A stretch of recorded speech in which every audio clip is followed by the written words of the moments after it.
إنما المؤمنون إخوة فأصلحوا بين أخويكم واتقوا الله لعلكم ترحمون. إخوة، هكذا قال ربنا سبحانه وتعالى: هل نحن إخوة؟ الله سبحانه وتعالى وهو كتاب كيسا منزلك ومحكم كاكو عضينيا dadka mu'miniinta inay walaalayihiin lagana doonayo inay walaaloogaan xaqa ku walaaloogaan xumaanta ka tagaan samaantana ay isu sheegaan. waxaan soo daraasaynayna waxay ahaayeen mawduuca ku saabsan walaalnimada islaamiga dadka muslimiinta ah inay iswanaajiyaan xumaanta iyo dhibka ay ka tagaan sida uu nabiguba ku yidhi sala allahu alayhi wasalam addoommada ilaahay oo walaala noqda sidii ilaahay idiin amray subxaanahu watacaala. ilaahay addoommadiisana waxaa loogu jacayl badan yahay kuwa ugu wanaaji og oo ugu ilaali og addoommada ilaahay ee mu'miniinta ah. marka rasuulka sala allahu alayhi wasalam ammaan gaara ayuu usoo jeediyey dadka islaamka dadka wanaajiya xumaanta iyo dhibkana ka dhowra. rasuulka sala allahu alayhi wasalam wuxuu yidhi axabu nnaasi ila allahi anfacuhum. allah subxaanahu watacaala dadkiisa waxaa xagga alle loogu jacayl badan yahay axadka addoommada alle ugu anfici og ugu wanaaji og ugu ilaali og uguna daryaday og ayuu yidhi salawaatu ullahi wasalaamu caleyh. waxaa laga doonayaa dadka muslimiinta inay isdaryadeeyaan oo isxiriiriyaan oo iswanaajiyaan. taas ayaa laga doonayaa dadka muslimiinta ah.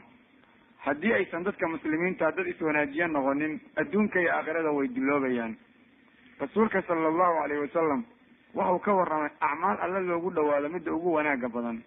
waxauna odhanayaa sala allahu alayhi wasalam wa axabu alacmaali ila allahi caza wajalla sururun tudkhiluhu calaa muslim. acmaal xagga rabbi loogu dhawaado wuxuu allah ugu jacayl badan yahay inaad ka farxisid qofka muslimka ah oo aada farax u gelidid. waxa uu ku farxo inaad usoo gelidid qofka muslimka ah. axad kasta islaamo waxaad ku dadaashaa saad uga farxin laheed qof islaam ah oo iimaan iska leh. haddaad ka farxidid adigana rabbi baa kaa farxinaya subxaanahu watacaala. acmaal alle loogu dhawaado waxaa loogu jacayl badan yahaa nabigu kuleeyahay sala allahu alayhi wasalam axad muslim ah waxa uu ku farxo inaad u samaydid. hadda waxaa la doonayaa qofka muslimka waxa uu ku farxayaa inay yihiin waxa la raalli ka yahay. dadka ku farxa qaadka qaad u qaadin maysid. dadka xumaanta iyo dembiga ku farxana u samayn maydid. ee waxaa laga sheekaynayaa dadku ku farxaya khayrka iyo wanaagga. sidaas ayuu yidhi salawaatu ullahi wasalaamu caleyh.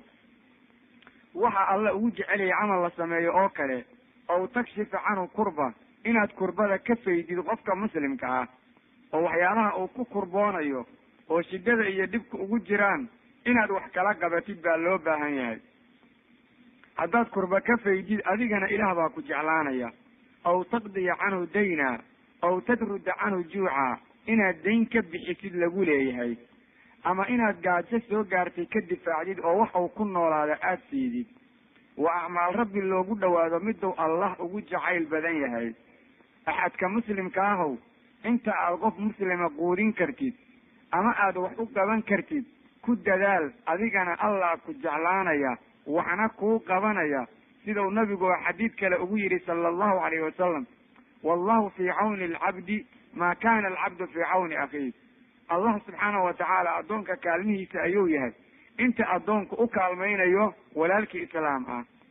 taas ayaa lagaa doonayaa marka inaad ka shaqaysid mar walbaba. waxaa la doonayaa in laysu kaalmeeyo. maanta waxaad moodaa in laysku yidhi camal waxaa ugu wanaagsan qofka muslimkaa in laga naxiyo, in xoolihiisa laga dhaco, in dhibaato badan loo geysto. saas ayaad moodaa dadka jooga maanta in lagu yidhi rabbi ha laga boqo, xaqa ha la ilaaliyo, cadaawada ay dadku isku qabaan ha la joojiyo, munkarka iyo xumaanta laysku samaynayo muslimiintu ha ka waantoomeen. sidaas ayaana wanaagga lagu gaaraya adduunka iyo aakhirada labadaba.